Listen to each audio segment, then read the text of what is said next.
Before we start, quick like and subscribe if you enjoy my content. David was in the kitchen making coffee when he heard Emma's frustrated voice from upstairs. Her phone had died again.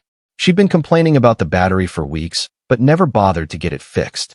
He heard her moving around, then the sound of her car starting. She was running late for work as usual. He poured his coffee and sat at the kitchen table, staring out the window at nothing in particular. The house felt empty even when she was home these days. They'd been married for 9 years, and somewhere along the way, the conversations had stopped. The laughter had faded. The connection had dissolved into polite roommate exchanges about bills and schedules. David finished his coffee and went upstairs to get ready for work. That's when he saw it. Emma's laptop was open on the bed, still powered on. She must have been using it before her phone died and forgot to close it in her rush to leave. He walked past it at first. He respected privacy. He always had. But something made him pause. Maybe it was the distance he'd felt lately. Maybe it was the way she'd been guarding her phone with more intensity than usual. Maybe it was just instinct. He sat on the edge of the bed and looked at the screen. Her email was open. Nothing unusual there. He moved to close it, but then he saw something in the inbox that made his stomach tighten. A message from someone named Marcus. The subject line read, "Can't wait to see you Thursday." David's hand hovered over the trackpad. He knew he shouldn't. He knew this was crossing a line. But that subject line sat there, glowing on the screen like a question that demanded an answer. He clicked it. The email was short, casual, intimate in a way that made his chest feel tight. "Thursday can't come fast enough. I've been thinking about last weekend all week. You're amazing, Em. See you at the usual place. Love you. Love you." David read it 3 times, trying to make the words mean something else. Trying to find an innocent explanation. But there was none. He scrolled down. There were dozens of emails from Marcus. Some going back 6 months. He opened them one by one, each message adding another weight to his chest. Plans to meet. Inside jokes. References to hotels. Photos he didn't want to see, but couldn't stop looking at. Messages about how exciting it was. How alive she felt. How David would never understand her the way Marcus did. David sat there for a long time, the laptop screen casting a cold blue light on his face. His coffee had gone cold downstairs. His phone was buzzing with work messages he didn't care about. All he could do was stare at this digital evidence of a life his wife had been living without him. He wasn't angry yet. That would come later. Right now, he just felt hollow. Like someone had scooped out everything inside him and left just the shell. Finally, he stood up. He walked to his office and grabbed a USB drive. He came back, plugged it in, and methodically copied every email, every photo, every chat log he could find. He took his time, made sure he had everything. When he was done, he closed the laptop, left it exactly where Emma had left it, and went downstairs. He called his office and told them he was taking a personal day.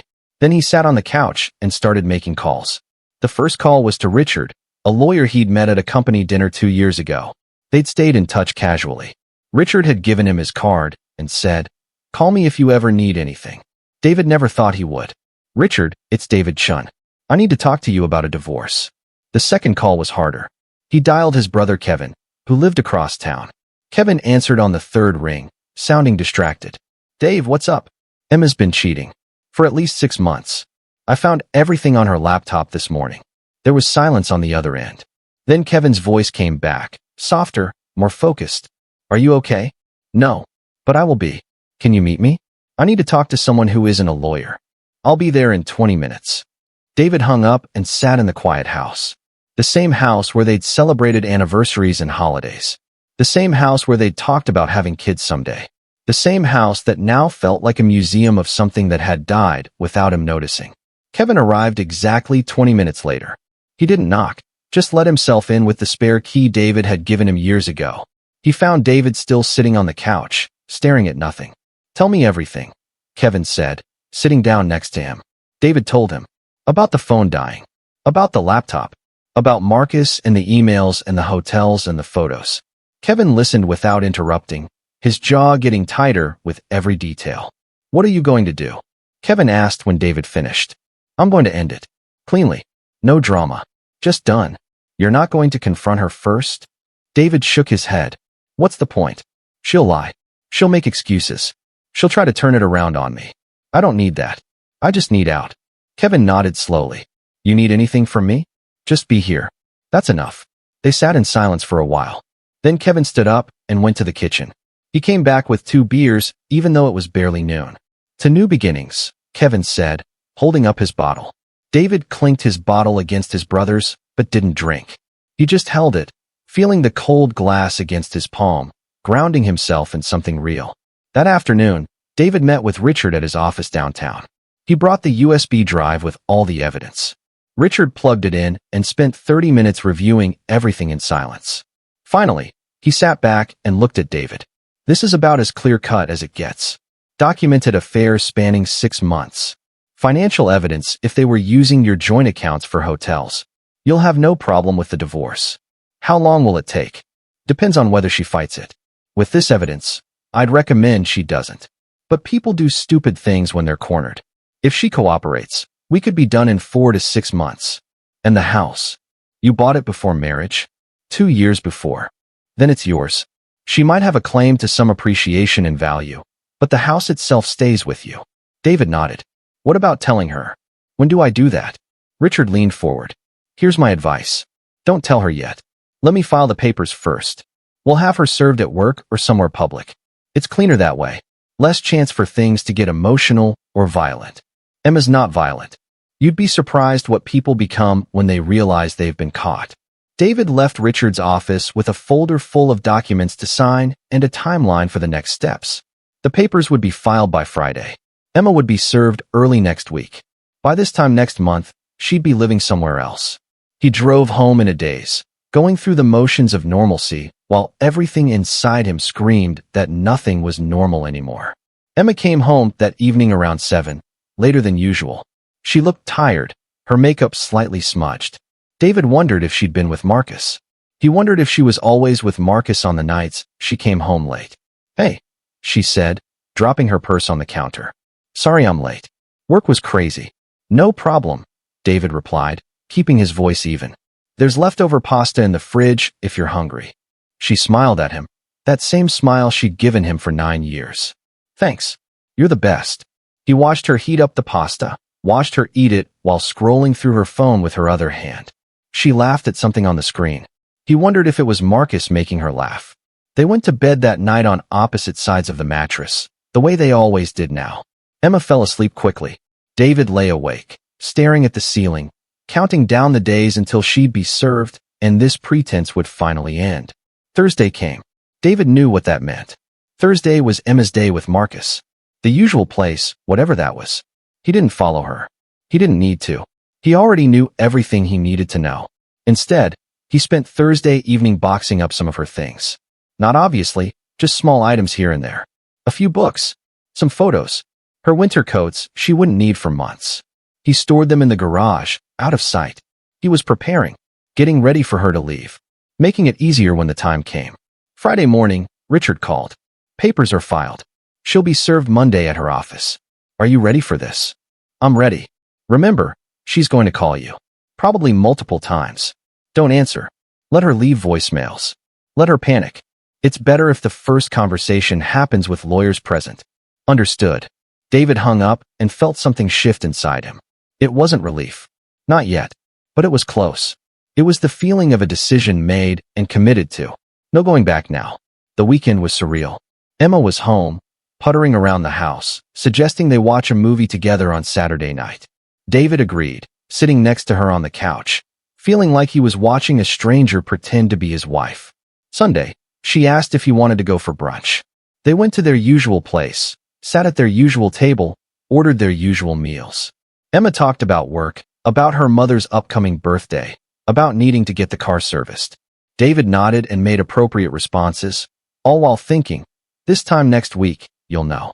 And everything will be different. Monday morning came. David called in sick to work. He didn't want to be at the office when Emma was served. He wanted to be home, in his space, ready for whatever came next. The call came at 11:47 a.m. His phone lit up with Emma's name. He let it ring. Then it rang again. And again. By the 4th call, he turned the phone face down on the table and waited. The voicemails started piling up. David, call me. Now. I don't know what's happening, but I just got divorce papers. This is insane. Call me. David, seriously, pick up. We need to talk about this. There's been some mistake. Why aren't you answering? This isn't funny. Call me back. I'm coming home. We're going to talk about this face to face. David listened to each one, his expression never changing. Then he forwarded them all to Richard with a simple text. She knows. Richard replied immediately. Good. Stay calm. Don't engage. I'll handle her lawyer when they call. At 2:15, Emma's car pulled into the driveway. David heard her rush through the front door, her footsteps quick and heavy on the hardwood floor. David, she called out, her voice sharp with panic and anger. He was sitting in the living room, calm, waiting. She appeared in the doorway, still in her work clothes, her face flushed and streaked with mascara. She was holding the divorce papers in her hand, crumpled from being gripped too tightly. What is this? She demanded, waving the papers at him. It's a petition for divorce, David said calmly. I thought that was pretty clear. We need to talk about this. You can't just file for divorce without talking to me first. I can actually. And I did. Emma's face twisted between anger and desperation. Why? What did I do? We've been fine. Everything's been fine. David reached for his laptop, which was sitting on the coffee table. He opened it, pulled up one of Marcus's emails, and turned the screen toward her. Everything's been fine, he repeated quietly. Emma's face went white. She stared at the screen, her mouth opening and closing without sound. Then she looked at David, and he saw the exact moment she realized he knew everything. How long have you known? She whispered. Does it matter? David, I can explain. I don't want an explanation. I want a divorce. She tried to move closer, but David held up his hand. Don't. Just don't. It's not what you think. Marcus is just someone you've been sleeping with for 6 months. Someone you say you love. Someone you meet at hotels every Thursday. Yeah, Emma, I know exactly what Marcus is. She sank onto the arm of the couch, the papers falling from her hand onto the floor. How did you find out? Your phone died last Tuesday. You left your laptop open. I saw an email from Marcus. Then I saw all the other emails. All the photos. All the plans. Everything. Emma covered her face with her hands. Oh God. I've copied everything. My lawyer has it all. So if you're thinking about denying it or trying to make this difficult, don't. Just sign the papers, and let's end this with whatever dignity we have left. She looked up at him, tears streaming down her face. I never wanted to hurt you. But you did. For 6 months, you hurt me every single day. You just made sure I didn't know about it. Can we please just talk about this? Can we try counseling? I'll end things with Marcus. I'll do whatever you want. Please don't throw away 9 years. David stood up. You threw them away the first time you met Marcus at a hotel. I'm just filing the paperwork. He walked past her toward the stairs. I'm sleeping in the guest room from now on. I'd appreciate it if you started looking for somewhere else to stay. You can't kick me out of my own house. He stopped and turned back. It's not your house. I bought it 2 years before we got married. It's mine. Check with your lawyer if you don't believe me. He went upstairs, closed the guest room door, and finally let himself feel everything he'd been holding in since Tuesday morning. The next few weeks were a blur of lawyers and logistics. Emma hired an attorney who tried to fight for the house, for more of the assets, for spousal support. But Richard shut down every argument with the evidence David had provided. Emma moved out 3 weeks after being served. She took her clothes, some furniture, and the car that was in her name. She tried one last time to talk to David, to convince him to reconsider, but he'd built a wall around himself that she couldn't penetrate. The divorce was finalized 4 months later. Clean, fast, and final. David heard through mutual friends that Emma and Marcus were still together, though the relationship had gotten rocky once it wasn't a secret anymore. Apparently, the thrill wore off when there was no one left to sneak around. He didn't care. She was part of a past he was actively leaving behind. 6 months after the divorce, David was at a coffee shop near his office when a woman accidentally bumped into him, spilling his coffee down his shirt. Oh my God, I'm so sorry, she said, her face horrified. Let me buy you another one. And pay for dry cleaning. I'm such a klutz. David looked at her properly for the first time. She had kind eyes and an honest face. The kind of face that didn't hide things. It's fine, he said, smiling despite the coffee soaking through his shirt. Accidents happen. At least let me buy you a new coffee, she insisted. Her name was Sophie. She was a teacher at an elementary school nearby. They ended up talking for an hour, long after the coffee was replaced and David's shirt had mostly dried. When she asked for his number, He gave it to her without hesitation. Their first date was simple. Dinner at a casual restaurant, conversation that flowed easily, laughter that felt genuine. Sophie told him about her life, her students, her family. She was open, honest, uncomplicated. On their third date, she asked about his previous relationships. David told her the truth. About Emma, about finding the emails, about the divorce. Sophie listened, didn't judge, and when he finished, she just said, "I'm sorry that happened to you. But I'm glad you didn't stay with someone who didn't value you." That's when David knew he'd found something real. A year after the divorce, David and Sophie moved in together. Not into the house he'd shared with Emma. He'd sold that and bought something new, but into a place they chose together. 2 years after the divorce, they got engaged. David ran into Emma one more time at a grocery store. She was alone, looking tired, pushing a cart with single-serving meals and wine. "David," she said, clearly surprised. "Emma, how are you?" "I'm okay." "You?" "I'm good.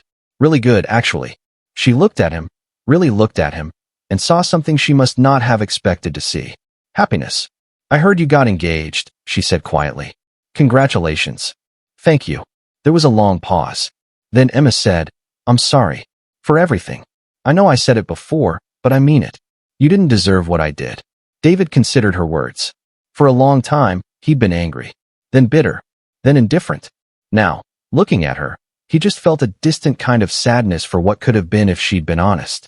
"I know you're sorry," he said, "and I forgive you. Not for your sake, but for mine. I'm not carrying that anymore." Emma nodded, tears forming in her eyes. "I'm glad you're happy. You deserve it. I hope you find happiness too, Emma." Really. They parted ways in that grocery store aisle, and David knew it would be the last time he'd see her. There was nothing left between them, not even resentment. Just closure.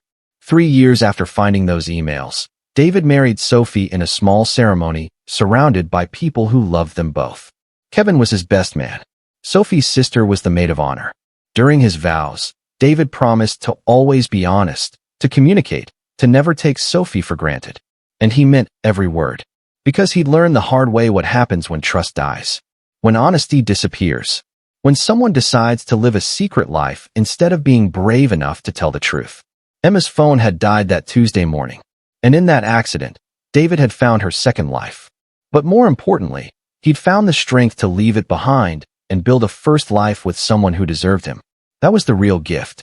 Not the discovery, but what he did with it. He didn't waste time on revenge or bitterness. He didn't try to expose her to everyone she knew. He simply collected the evidence, filed the papers, and walked away. And in walking away, he walked toward something better. Sophie never needed to check his laptop. He never needed to check hers. Because they'd built something different from the start. Something based on the one thing Emma had never given him. Truth. And that truth had set him free. Thank you for watching the video. If you enjoyed it, don't forget to subscribe to the channel and turn on notifications so you won't miss any updates. See you next time.